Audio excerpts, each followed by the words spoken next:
for the Toyota Halftime Show. All right, Michael, thank you very much, and happy holidays to everybody from all of us here at ESPN to all of you at home, whatever it is that you're celebrating. We hope it's been a wonderful, wonderful day and evening. Well, Brett Favre, Lambeau Field, you almost can't separate the two these days. You wonder whether down the stretch here, the last couple of times we'll see Brett at Lambeau, but what a Christmas present it is, no matter what the Packers' record is. And, oh, by the way, the Chicago Bears and the Packers have played now 171 times. That goes deep into Santa's bag, the most of any rivalry in the NFL. The Bears playing for something with Rex Grossman, Brett Favre, just trying to engineer an upset.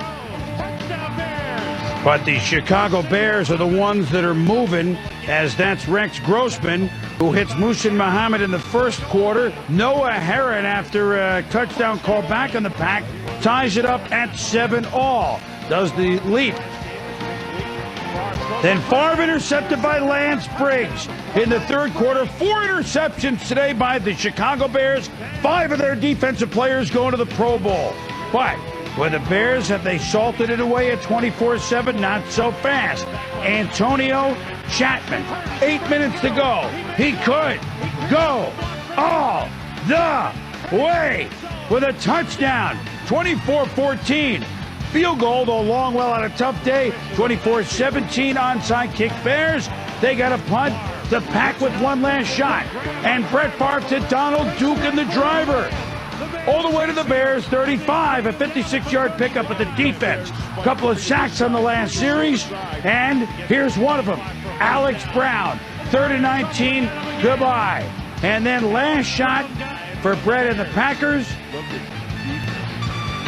He's looking for Rod Gardner, just signed this week, but Chris Harris, one of his 2 picks on the Chicago Bears, with Rex Grossman starting and the defense finishing, have won the NFC North and won the 2nd seed.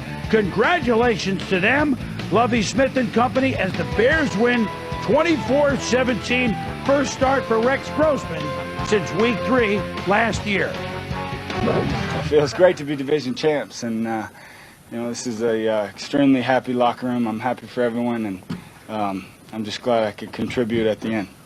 We're one of the best teams in the league, no doubt about it. We're excited about this opportunity. That's all you can ask for, to have it in your hands, not worry about any other teams except you. That's all we've been worrying about the whole season, is us. And, we put together an awesome season, and now we got to finish it off right. That's Mike Brown, one of the best football players in the league. Remember when Lovie Smith took over, he said, we got to start doing things like beating the Packers.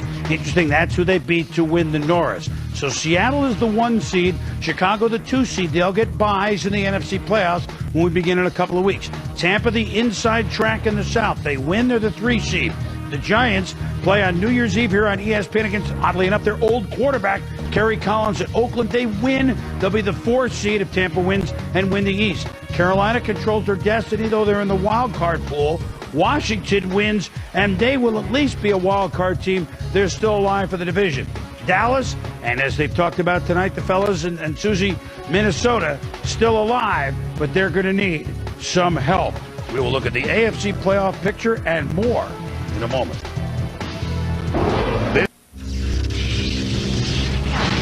This is the Toyota Halftime Show. Well, the AFC can have some great playoffs, much more defined than the NFC. The Colts, the 1 seed, Denver now the 2 seed. They get the byes the opening weekend. Cincinnati is in line for the 3, but New England can still catch them depending on the last week of play. And, of course, New England plays on Monday night. Congrats to the Jags in the playoffs for the first time in 6 years. They're the 5-hole. Pittsburgh controls their own destiny. And if San Diego beats Denver on New Year's Eve, they're in before they take the field. If they win, they're in. Kansas City hoping that they can still be alive and can sneak in the backside. Well, halftime heroes, look. Kansas City a couple of years ago had Priest Holmes with 27 touchdowns to set the NFL record. But Sean Alexander, as the Seattle Seahawks won their 11th straight game, 25 yards on the sideline. He's also over 1,800 yards for the season, 150-yard lead on the rushing crown, which he was 1 yard shy of last year. But when Priest Holmes scored his 3rd touchdown, he had tied, when Sean Alexander did, he had tied Priest Holmes with 27. And, of course, Alexander and the Seahawks, very interesting.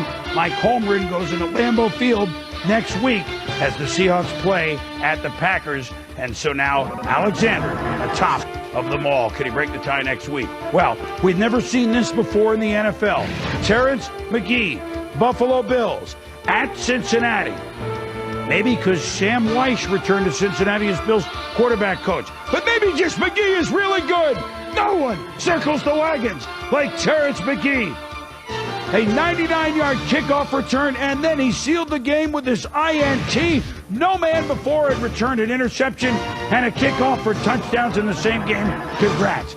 8 straight 100-yard games for Grandmama. Larry Johnson, powerful. Man, he runs powerful. And he catches the ball. How about this against the Chargers in their 20-7 win yesterday? Down the sideline, bowling over tacklers. But our hero of all, no matter on the water, in the air, down the chimney, Santa is the hero of the weekend. And you know what? We've decided you can never have too many Santas in one place. Merry Christmas to all, and to all, a good night from the studio. But we have second half to come still from Minnesota and Baltimore, and we've got Monday Night Football, the Patriots and the Jets from the Meadowlands on ABC at 9. Don't forget Monday Night 10:30 ESPN at 7:30 Eastern Time.